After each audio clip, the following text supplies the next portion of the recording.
Seorang Kapolsek Parigi meniduri anak tersangka dengan mengiming-iming ayah korban dibebaskan. Korban berinisial S mengaku di media lokal bahwa dia telah disetubuhi oleh Ibtu IDGN, Kapolsek Parigi, Sulawesi Tengah. Korban mengaku telah dirayu berkali-kali melalui media sosial WhatsApp. Awalnya pelaku diiming-iming uang sebagai bayaran dan dijanjikan akan membebaskan ayah korban yang ditahan. Korban yang termakan bujukan pelaku akhirnya menuruti keinginan pelaku.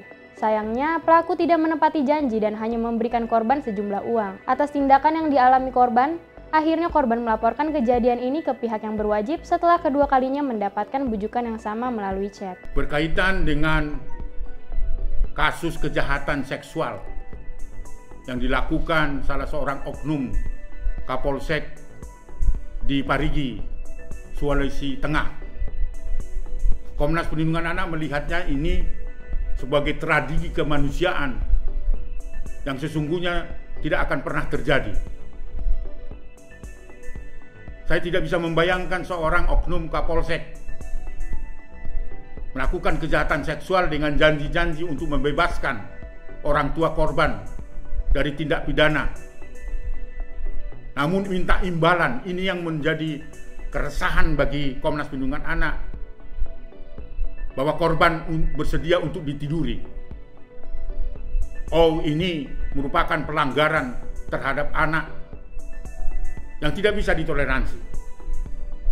Oleh karena itu, Komnas Perlindungan Anak meminta kepada Kapolri untuk membebas tugaskan oknum Kapolsek tersebut dan menyerahkan dalam penegakan hukum agar oknum Kapolsek ini dapat dijerat dengan Undang-Undang 17 tahun 2016 dengan hukuman seumur hidup, bahkan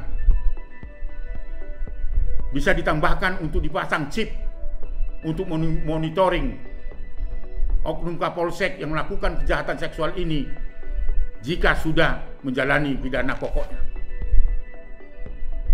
Peristiwa ini tentu tidak boleh terulang kembali. Walaupun peristiwa-peristiwa sebelumnya telah terjadi kejahatan-kejahatan seksual yang dilakukan oleh penegak hukum.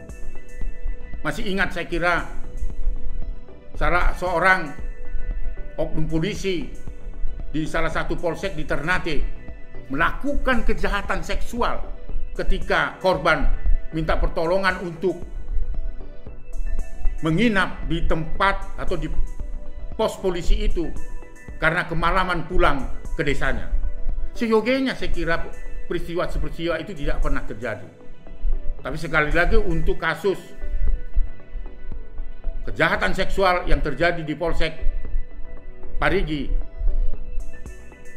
harapan kita bahwa selain pertanggungjawaban untuk dibebas tugaskan dari jabatannya sebagai polisi, tetapi juga saya kira harus berhadapan dengan pidananya.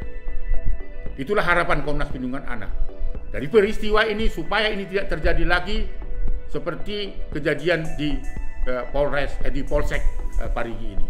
Sekian Komnas Anak Update kali ini. Nantikan informasi selanjutnya di Komnas Anak Update. Untuk kepentingan terbaik anak, jangan lupa untuk terus dukung Komnas TV Anak dengan cara like, komen, share, dan subscribe. Bagi sahabat anak Indonesia yang ingin berpartisipasi dalam Komnas Anak Update, dapat langsung mengirimkan video kejadian di lapangan ke email komnastivianak@gmail.com.